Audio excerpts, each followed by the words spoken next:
Thank you for joining Talent Nation on today's session, which is one of, we hope, many webinars. Today, we're talking about starting, transitioning, and advancing your career in sustainability. I'm Claire Black. I'm one of the principal consultants here at Talent Nation, and I'm joined by Richard Evans, our CEO. Before we get going on the structure for today, I just wanted to acknowledge the traditional owners and custodians of the land on which we meet today. Talent Nation's headquarters is located on the land of the Bunurong people of the Kulin Nation, whose ancestors are amongst the oldest storytellers on earth. We wanted to pay respect to elders past, present, and emerging. There. I too would like to acknowledge the traditional custodians, and when I think of the Bunurong people, yes, great storytellers, but also nomadic people and great travellers. And I do always think of you with your the first 9 years of your life growing up on a boat, and myself, obviously not from Victoria originally, but travelled a lot and very happy to call Melbourne home these days. Yeah, fabulous. Excellent. So just a bit of housekeeping for today, just to let you know that this session will be recorded, so there's no need to take notes. Everyone's cameras and mics will be automatically muted, but there will be an opportunity to post questions as we go, as well as a Q&A session later today. So there's a few sessions that we'll be running through specifically, and thank you very much for all the questions that you've sent through. We look forward to addressing those as we go through the conversation. We'll be providing an overall market update and overview, and then we'll be unpacking some of the key questions around the 3 key stages of your career in sustainability. So whether you're looking to start your first role, whether you're looking to transition across the sector, or whether you're looking to advance your career, having already experience in the sustainability space. So, and as I mentioned, there's also an opportunity to do a brief Q&A at the end of this session. So we might hand over now to Richard to go through the first around our market updates. I guess if we look at the first slide here, I just wanted to talk through the evolving nature of sustainability. So I've worked in this space for a long time now, since before my hair was grey, and I guess early days. There wasn't really a sustainability department. There were reporting indices, and I guess organisations they tended to grab resources from across the business to try and cover off some of the base compliance elements. Then moved into I guess employee-led initiatives, so that the evolution of CSR, corporate social responsibility. Looking at community partnerships, NGO engagement, and then through into the shared value model, where organisations realised that there was shared benefit between having greater purpose and creating dedicated resources around this space. We started to see energy procurement and efficiency, greater detail around reporting. And then I guess where we find ourselves today is in that financially material space, where we're seeing investors really starting to get involved in this space. And so there's a need for sustainability practitioners to have a greater understanding of business strategy and not sitting off to the side or not being an add-on to the organisation, but actually fully integrating into the business. And then the next evolution, where we're starting to see some organisations move to, is that strategic advantage. So moving from risk to opportunity, we're seeing greater rigour around data and reporting, executive level KPIs, but also the sustainability practitioner needs to have a greater understanding of the business, have commercial acumen, really strong stakeholder engagement skills, systems thinking. But we're seeing that leadership role, and then the development of specialists that support that function. Absolutely. And then talking to, organisational priorities and challenges, and obviously what Richard has just shared certainly goes into shaping some of those decisions in the boardroom. These details are taken from our recent remuneration report, which is available on our website, but just taking some of the key takeaways out of that. And this also talks to the majority of the conversations that we're having, not only with hiring managers on a daily basis, but also candidates wanting to sort of work on these really, really key strategies within organisations. So over nearly 1,700 respondents participated in this, and you can see the visibility around, those really, really key main priorities. So not unexpectedly, it's very focused on climate change and developing net zero pathways. And obviously really, really closely reporting and disclosures are a big part of that as well, especially as organisations start to move into new phases of mandatory reporting, and there's greater pressure globally as well around supply chains and procurement. There's a lot of companies pretty worried at the moment about the changes in reporting standards coming through, and some that have obviously been focused on the space for a long time, but there are quite a few that have pushed it down the road, and so we will really see that demand, and I wouldn't be surprised in this year's report to see climate change really front and centre. And again, that development of the net zero pathway, great to set a target, but if you're not able to demonstrate how you're going to get there, then ASIC will be keeping an eye on you. As will the shareholders. Absolutely. And look, that dovetails nicely into the next one around competing business priorities and talent attraction and retention. So as you can see here, two of the main challenges in the past 12 months for organisations, there's a few factors that are feeding into that. One, the space evolves at speed. And so finding someone who's got the level of experience, both technically and at that really commercial and strategic level, when it's such a new evolving space, is tricky. The other aspect is, understanding that there is also a shortage of really, really talented people in the market already. So making sure that organisations are really, really clear on the skills that they bring into the business is also really critical in terms of being able to demonstrate that they can get to that net zero pathway as well. And those skills are key. Like you see day to day that companies are really specific around what they need, because the emphasis and the focus on these elements is so intense at the moment that they need people that have got specific capabilities. So there's less training and development. It's like we need someone on the ground now, and that is creating that shortage for specific roles. Absolutely. And we've certainly seen that play out in the top ASX listed organisations, especially within the financial services sector, where they're really leaning into those new evolving roles, where they might be blending cybersecurity with climate change and really looking at what the future needs are going to be and where the risk, but also the business opportunities are. Absolutely. Right. And to the last point, we've sort of obviously captured in terms of where executive KPIs are now sitting in terms of that linkage to ESG and sustainability measures.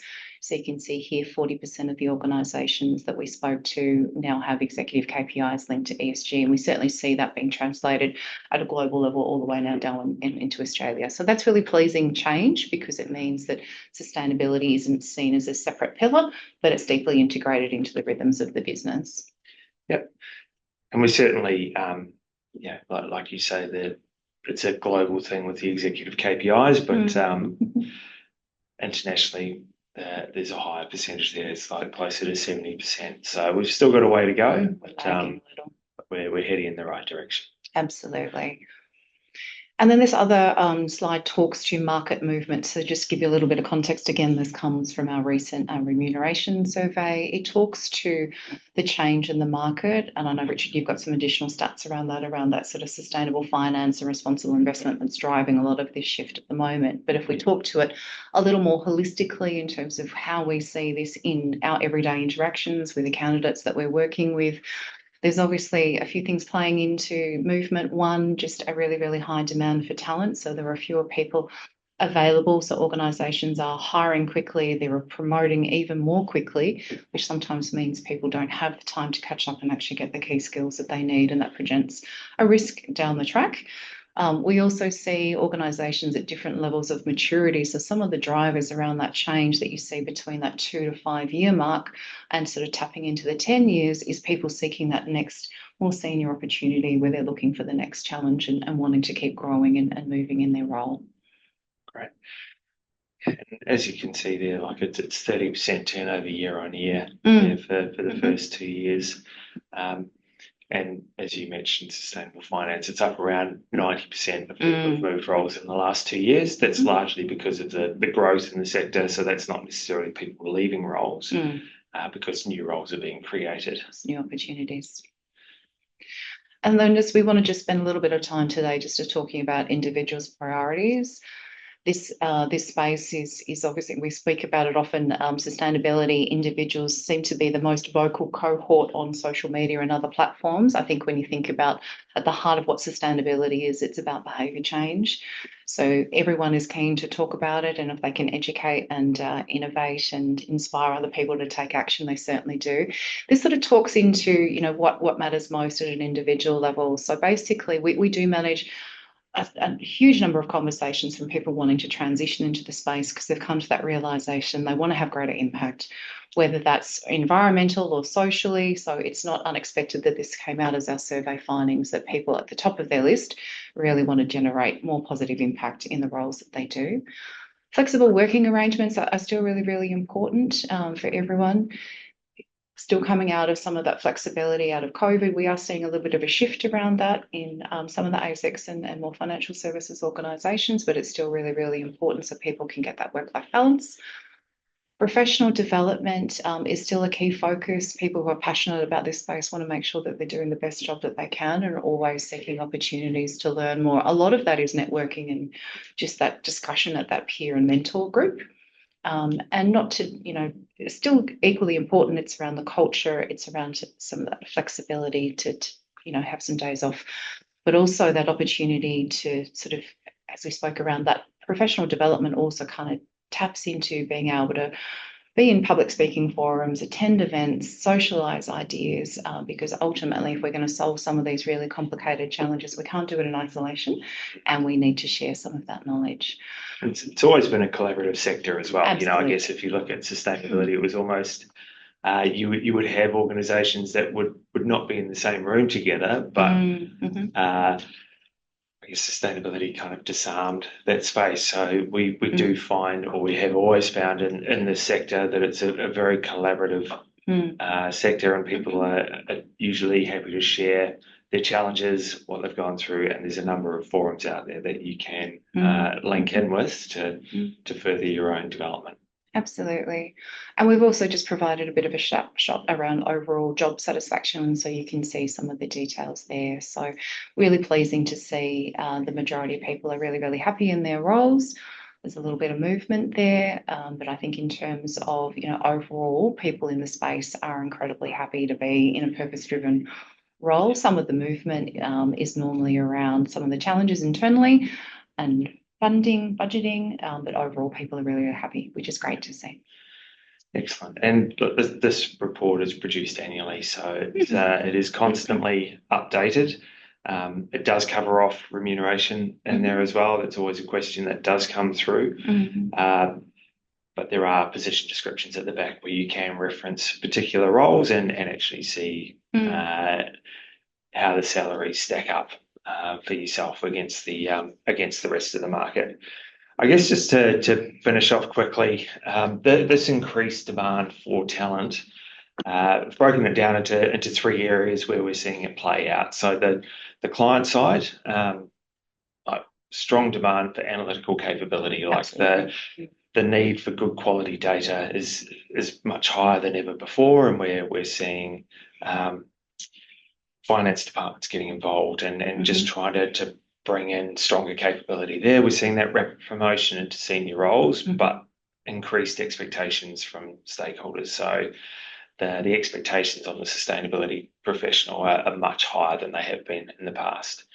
Consultancies, strong demand, international mobility is a blessing and a curse. We're seeing that a lot of people are travelling now that the borders are well and truly open, but it also means that we are able to draw in some great experience from overseas. We're seeing rapid promotion again, and experienced managers being promoted and almost learning as they go. And you know, the squeaky wheel. So we do hear about unhappy clients that do have really high expectations, but it's just that people are having to learn as they go because the space is moving so quickly. So that is a challenge for consultancies. And then for individuals, we are seeing that high turnover rate. There's a battle at the moment between flexibility, so they're coming back into the office, the hybrid relationship. People do want to learn, they want to develop, but they just don't have the capacity or the time to do it. And we are seeing this breakdown and burnout with people actually exiting the sector, which is not what any of us want to see. So I think there is a need for a focus around personal sustainability and ensuring that practitioners are able to continue in the great roles that they're doing. The first piece is looking at starting your career in sustainability. So how do you kickstart things? Claire, you spend a lot of time with graduates and throughout your career, you've focused in this space. So one of the questions we've got here is how do I secure my first role in sustainability, and what do hiring managers expect from me? Yeah, absolutely. So I think most of the conversations, and thank you for that question as well, it's a very common one that I, it's a discussion that I have on a regular basis. So I think the first thing in sustainability, it can be really overwhelming to understand where to start, because I think if you're sort of drawn to wanting to make a difference, there's normally so many opportunities for you to get involved in. So that there's the first, I guess there are three fundamental pillars in terms of the advice. It's one, get really clear on what you're most passionate about. Are you really curious around renewable energy? Do you really like social impact? And it doesn't really matter where you start, because this space just evolves at speed, and where you might land your first role isn't necessarily where you're going to end up in 10 or 15 years' time, but it's all still really meaningful. So get curious about a particular sector, and then start looking at organisations that deliver opportunity based. So that could be looking at a large ASX listed organisation that has, multiple interests in using renewables as a part of its overall solution, or it could be, in the technology space as well. So I think just to go back to some really critical takeaways, don't get so overwhelmed about where you need to start. You can just start.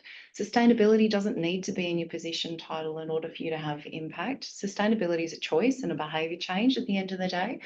So even if you do land your first role that doesn't seem to look like anything like sustainability on the surface, seek out opportunities internally to actually, maybe pioneer a sustainability community internally, champion activities. But also start looking at organisations that are going to give you that mentorship and that opportunity to grow into a sustainability role down the track. Right, and I think it is. It's getting started. Getting started. It's always the hardest thing to really get the first role. There's a question here around what skills and qualifications do I need, and again links to Claire's point around, or it depends on where you want to focus your career. There's a lot of institutions creating content around this at the moment. There's short courses, there's full degrees in this space. The degrees are quite challenging because, again, it is evolving so quickly. So when you start a degree, the content is already moved by the time you finish. But it is something that a lot of institutions are looking at. We're not necessarily seeing organisations ask for specific skills at this point in time, unless it is something around data or if it's a technical environmental role. But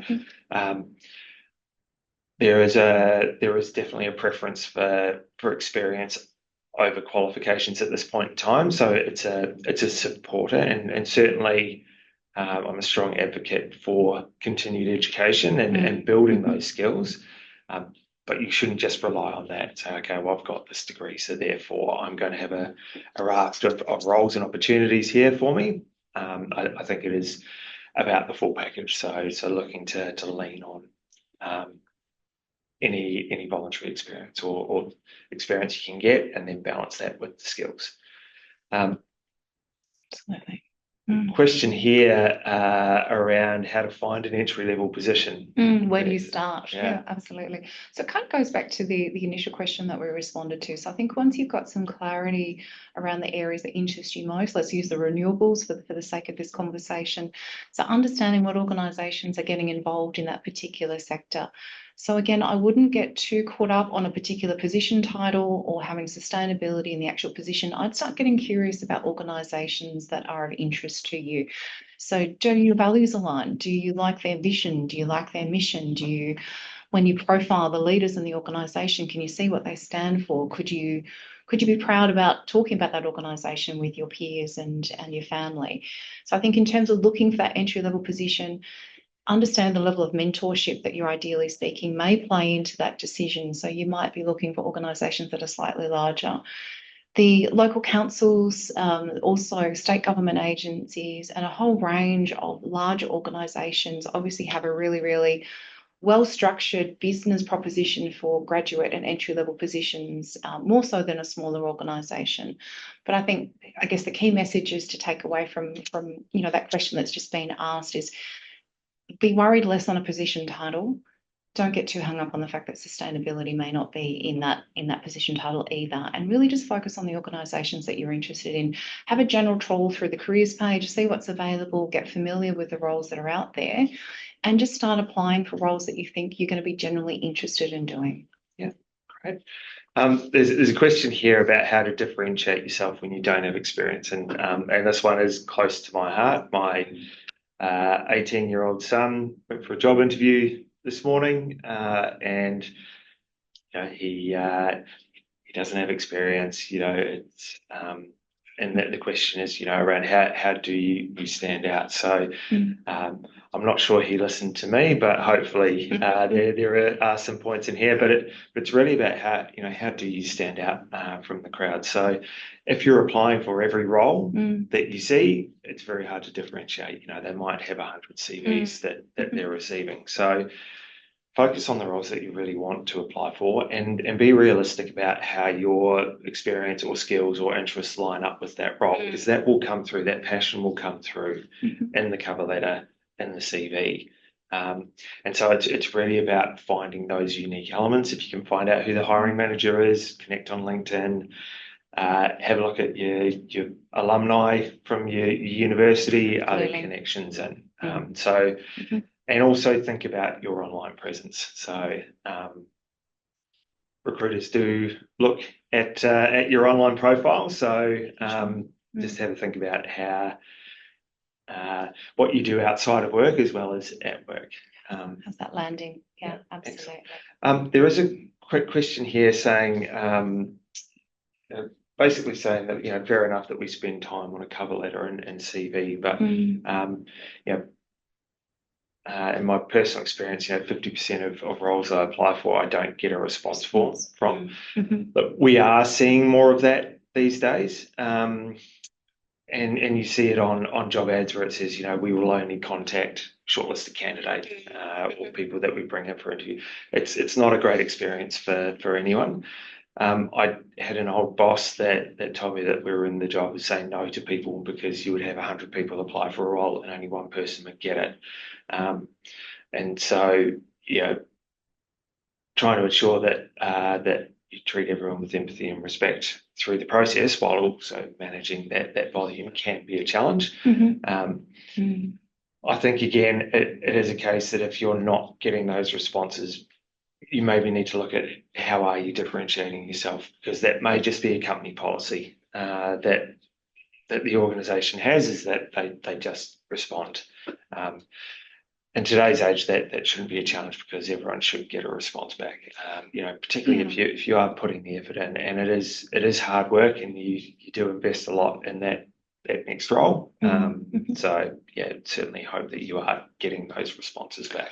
And I think if I can just add to that, I think sometimes the awareness as an individual applicant, you don't have visibility around the rest of the candidate pool who applied.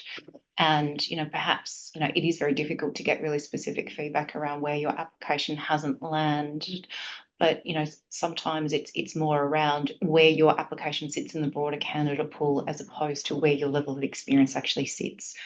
So remembering that, potentially you're in a pool of, as Richard mentioned, 100 candidates for a particular role, that organisation needs to be really discerning around where they focus their effort in terms of who they connect with. Excellent. Nice segue into transitioning into sustainability. So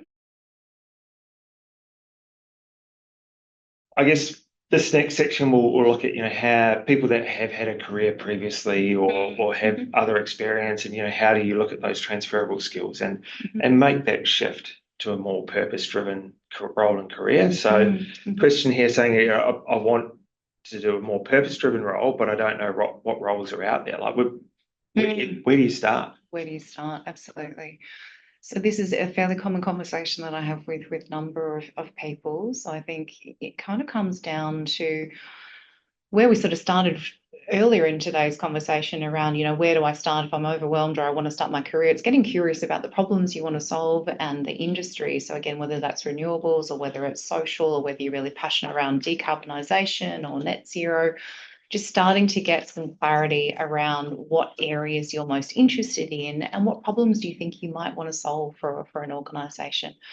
I guess the next level is, there's a whole range of roles and opportunities out there. But again, you might need to transition into a similar role that you already do, but with a more progressive organisation in terms of their sustainability effort, and seek out opportunities to include sustainability as a part of your role with a view to transition into a position where that is your substantive position rather than an element of what you actually do.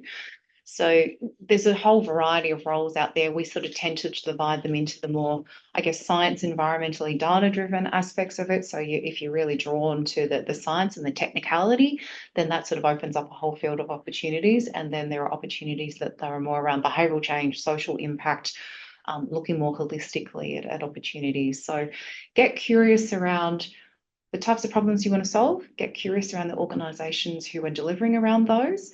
I think it's really helpful to understand and speak to people in the industry and also understand what's material to an organisation. So, I manage a lot of chats where people are interested in circularity, for example. And, my conversation with them is understanding, well, where does circularity show up in an organisation? Is it 100% of their focus or is it 5% of their focus in terms of their core business? So I think understanding the reality of how much the work that you want to do is actually relevant to the organisation that you want to land in. Great. Question here about experience only being overseas. So, what if my experience is only overseas? Mm-hmm. This is less of a challenge now, thankfully, than it was previously. We did find historically that if you had worked internationally, it was very hard to transition back into the Australian market because of the regulations and compliance. And I think evolving nature of sustainability, where hiring managers didn't necessarily understand what the role was. Greater understanding now, but also greater appreciation for those skills and experience from overseas, where particularly the UK and Europe are a few years ahead of us. You reference circularity. I think Australia is still in the position where it's very easy to put things in the ground. If you go to somewhere like Germany, they don't have the space. No, very much a closed loop system. So certainly look at how you can make that transition. If you are moving from overseas, think about the roles that you take on. So try not to make too many leaps. If you're moving from one country to another, maybe don't transition from one industry to another industry. So try and align as many things as possible to make that transition smooth, and then look at building your career here in Australia. Absolutely. And I guess the other reality around that, and Richard just touched on that, is, having that appreciation. If where you've come from is more advanced in their solutions, let's say circularity has been a big focus in the country where you've been working, in the organisation that you've been delivering those solutions around, understanding where Australia is at holistically as a country in terms of the level of literacy and maturity in our current market, and understanding what your contribution might be to an organisation here in Australia. Because if they're at the start of that journey, they may not yet appreciate that level of work that you're doing. So sort of meeting the market where it's at and having some humility around that as well. So what transferable skills and experience can people leverage to transition into the sector? Absolutely. So I think initially when people start looking at position descriptions or start looking at ads, there's lots of jargon in there. I think we talk about the sustainability alphabet soup when it comes to reporting. So there's lots of unfamiliar language. There's always transferable skills, as we've mentioned earlier today. Sustainability, the heart of it is around behavioural change. It's about influencing. It's around being a really good communicator. So they are all really, really key transferable skills. But my advice would be to critically evaluate against a position description that you're looking at. Can you deliver against those problems? Can you actually walk into the boardroom and have the credibility that the executive needs around sustainability as a subject matter? Because it may be that you transition at a similar level of role where you already are, with a clear mandate to sort of mature your career in that space with the help of professional development and mentoring.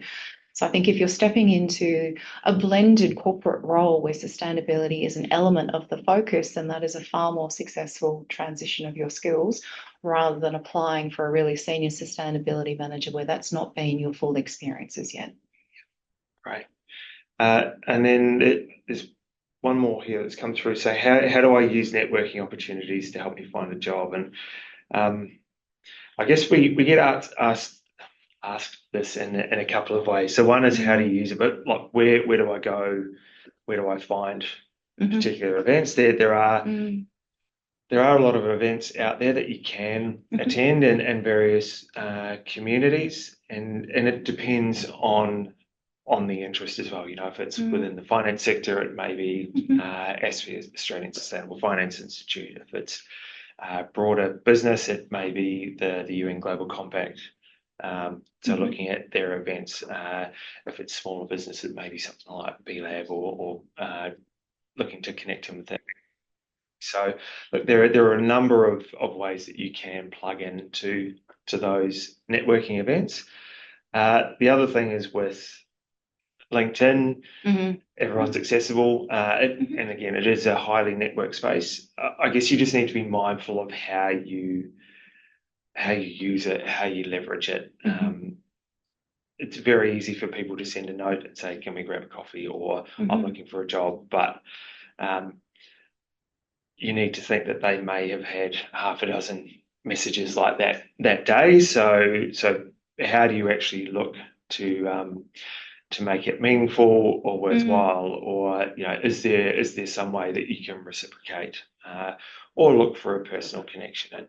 And in sustainability in Australia, I think there's only 2 degrees of separation. So you can get to most people, but I think it's just thinking about the proposition as well. And I guess in addition to that, I think we would strongly recommend using those network opportunities to mature your thinking and your literacy around the new space.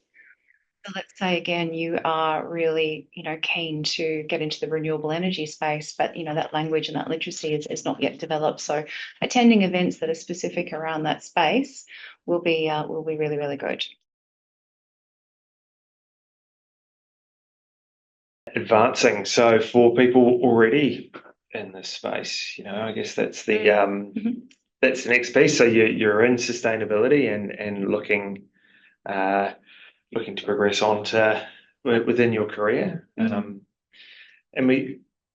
I guess we spend a lot of time in this space, and people will contact us and looking at how they are going to look to that next step. And I guess a big piece of that is that long-term career planning, and how do people set themselves up for success? And we spend a lot of time in our jobs, like day in, day out. So it's interesting that people don't actually plan out where they want to go. Often they're not thinking about their next role until they get a call from someone like us, putting a new role in front of their face, and they look at them like, okay, that looks interesting, and so they explore it. So actually taking the time to work out where you want to go, what you want to do, what actually excites you, what lights you up as well. So it's great that you can try and progress up the ladder, but managing people might not be something that you enjoy. So, do you really want to head into that space? So I think it is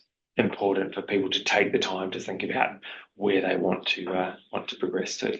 I think also why, we manage a lot of conversations with people who are, they've got a really particular timeline to actually, let's say, move to a head of sustainability or a head of ESG, and it's sort of understanding, well, what does that actually look like in terms of the change you want to make and the levers that you want to pull. And I also use this anecdote, and I actually did do my student's partner's license a long, long time ago, but there is nothing that can actually replace the real experience of flying a plane. You can use a simulator all you like, but it's not until you're actually in that plane on your own during your first solo trip that you recognize all those other skills that you need. And I think it's the same when we talk to people who are really, really hungry just to keep progressing on a particular timeline. There's real merit in actually staying put, hovering, really exploring the role in its true capacity and exploring all of the different scenarios and testing that knowledge before you go to the next level. I still think it's terrifying that you had your pilot's license before you had driver's license, but You've got to start somewhere, Richard. yeah, I'd rather start on the ground. So there's a question here around what professional development or study do I need to secure a more senior role? So what are you seeing? What are we seeing there? So again, I think it really does depend on the sector that you're in. So if you look at someone who's sitting in an ASX listed organisation where you've got the complexity of shareholders and investors, and a complicated board structure, then the ask of you as a professional is going to be much more than it is working in a smaller organisation. So I think really being pragmatic around what is the ask of you as a professional in the organisation, and what subject matter do you need to bring to the role and to the organisation to be really credible and really lead that next level of innovation. As Richard mentioned before, we are yet to really see a deliberate ask on a position description around having, a master's in sustainability. Certainly the ask around, professional experience that relates to sustainability. But I think, again, the space moves really, really quickly. So I would really focus on your mentoring and your networking and understanding the materiality of sustainability in other organisations that are more advanced than your own and how they're tackling that. And really focusing more on the soft skills. It's around, are you the most effective communicator, influencer? What's your storytelling like? Because at the end of the day, if you can't convince change in the boardroom, you may still struggle in other forums as well. Yeah. And there's a question around, we're seeing a lot of talk about the Chief Sustainability Officer.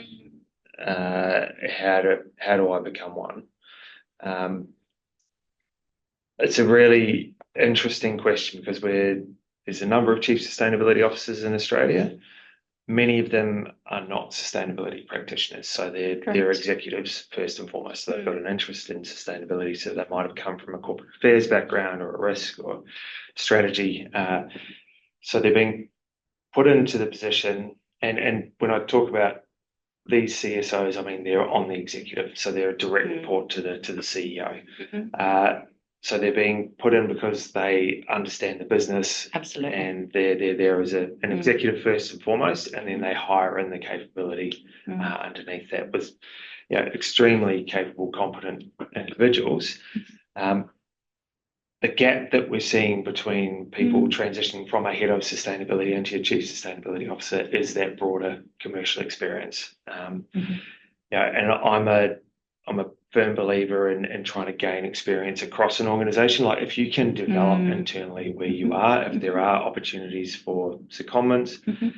Claire, you and I met with the CEO of a water company recently, and he was putting in place that all the executives were actually doing rotations.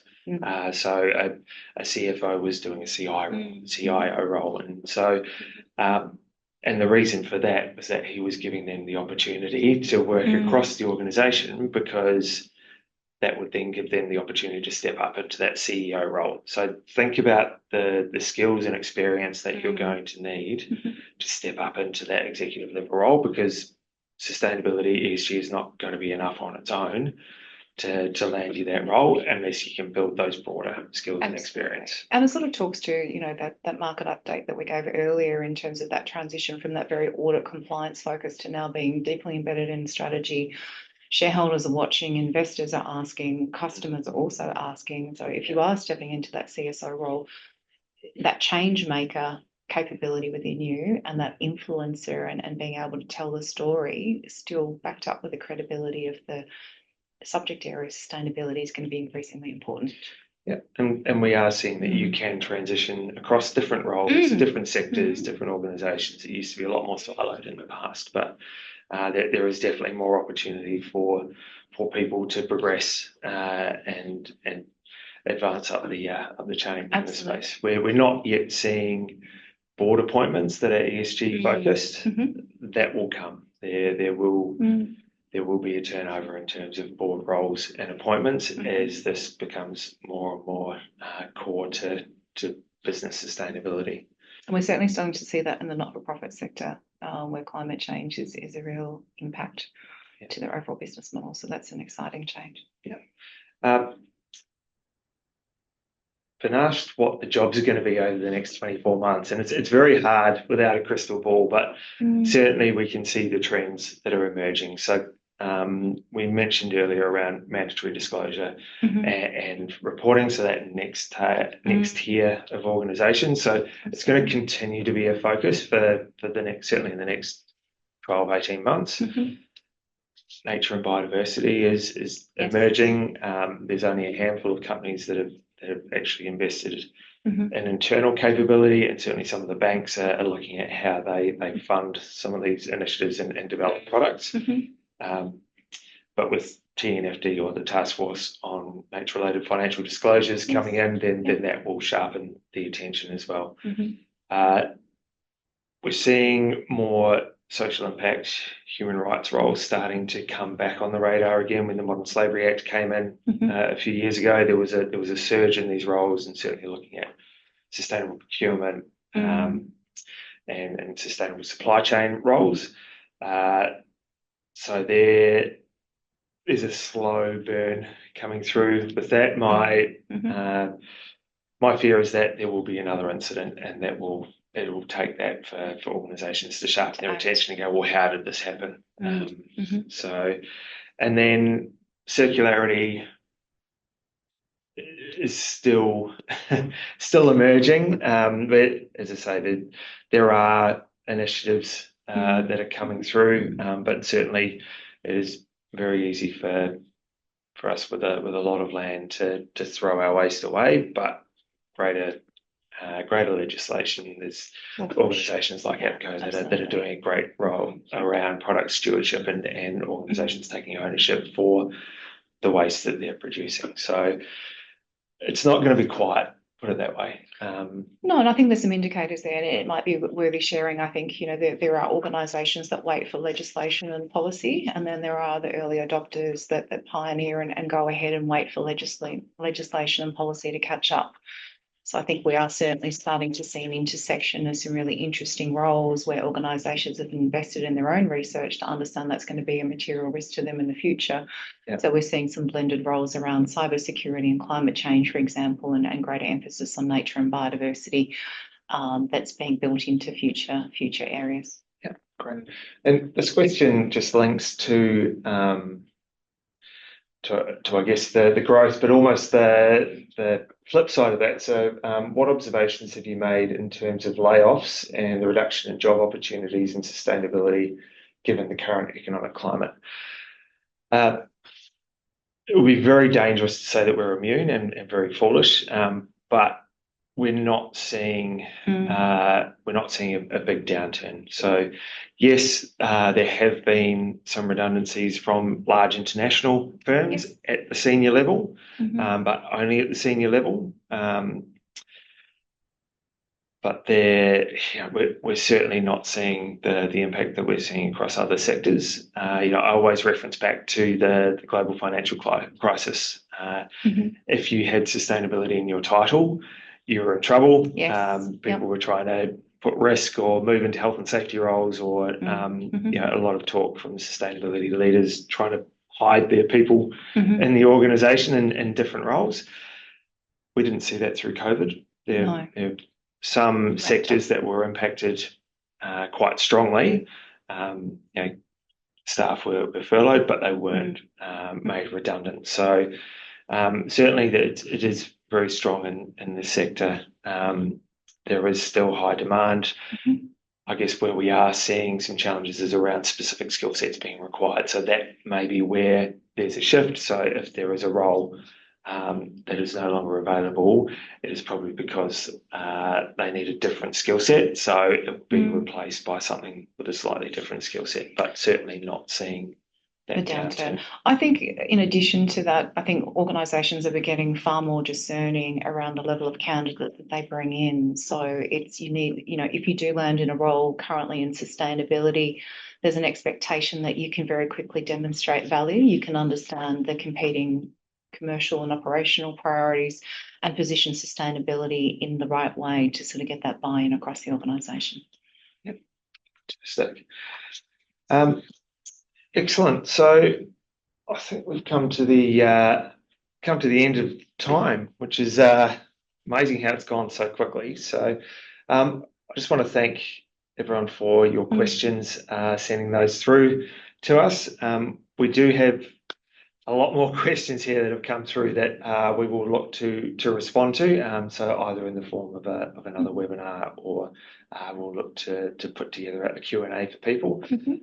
This recording will be available and timestamped, and also the links to the remuneration report as well. And certainly the quality of that data is reliant on people participating. So we're very appreciative of everyone supporting us with that. So on behalf of myself, thank you for joining us. And thank you everyone for following us, for dialing in today, and for sending through all the wonderful questions. We really appreciate it. Brilliant. Thank you. Thank you.